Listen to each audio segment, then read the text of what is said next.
The power of feeling. Why emotional branding matters. We make decisions based on emotion, often without even realizing it. Think about it. Why did you choose that coffee shop this morning? Was it just a matter of convenience? Was it just the caffeine that drew you in?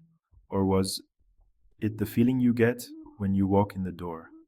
The sense of belonging, the aroma, the warmth, the friendly barista who knows your name? That's emotional branding at work, creating a connection beyond the product. It's the reason we choose one brand over another, even when the products are practically identical. It's about the story and the feeling behind the brand. We connect with brands that make us feel something. What about the workplace? It's no different. The same principles apply. Employees who feel valued and appreciated are more engaged and productive. They bring their best selves to work. They're also more likely to stick around, reducing turnover and fostering loyalty. Emotional branding isn't just about marketing, it's about creating a culture that resonates with people on a deeper level, both customers and employees.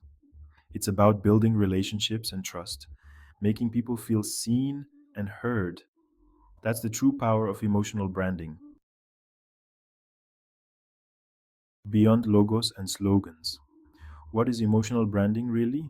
It's a concept that goes far deeper than just the visual elements of a brand. Emotional branding is about connecting with your audience on an emotional level. It's about understanding their needs, desires, and aspirations. It's about creating a brand identity that evokes feelings and builds lasting relationships.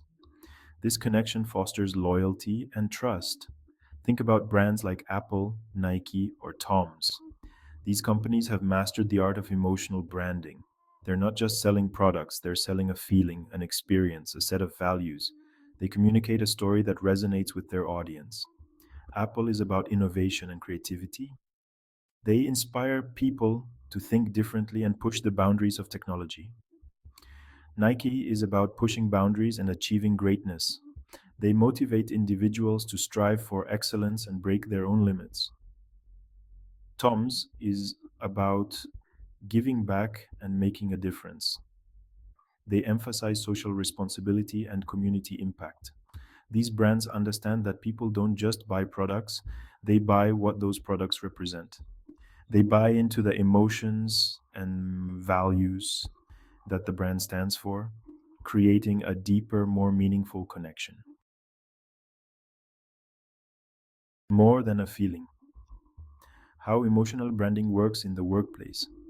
Emotional branding in the workplace is about creating a culture that resonates deeply with your employees. It's about making them feel like they're part of something bigger than themselves, fostering a sense of belonging and purpose.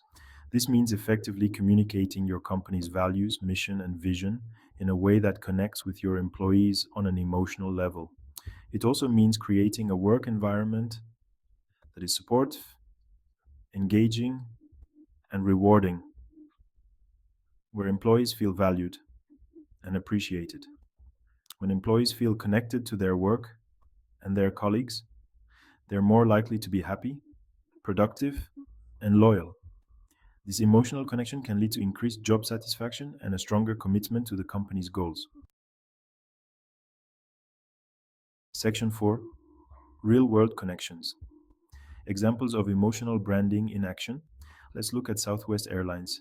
They're known for their fun, friendly, and down to earth culture. This is reflected in everything from their marketing to their customer service. Or consider Google. They've created a workplace that is stimulating, innovative, and employee centric. This has helped them attract and retain some of the best talent in the world. These companies understand that emotional branding is not just about marketing, it's about creating a culture that people want to be a part of. The Section 5. Unleash the power of emotion. Your next steps. Emotional branding is a powerful tool that can help you connect with your audience on a deeper level. Whether you're a marketer, a manager, or a business owner, understanding the principles of emotional branding can help you create a more engaging and rewarding experience for your customers and employees. Think about your own experiences with brands. What brands do you connect with on an emotional level? Why? Share your thoughts and experiences in the comments below.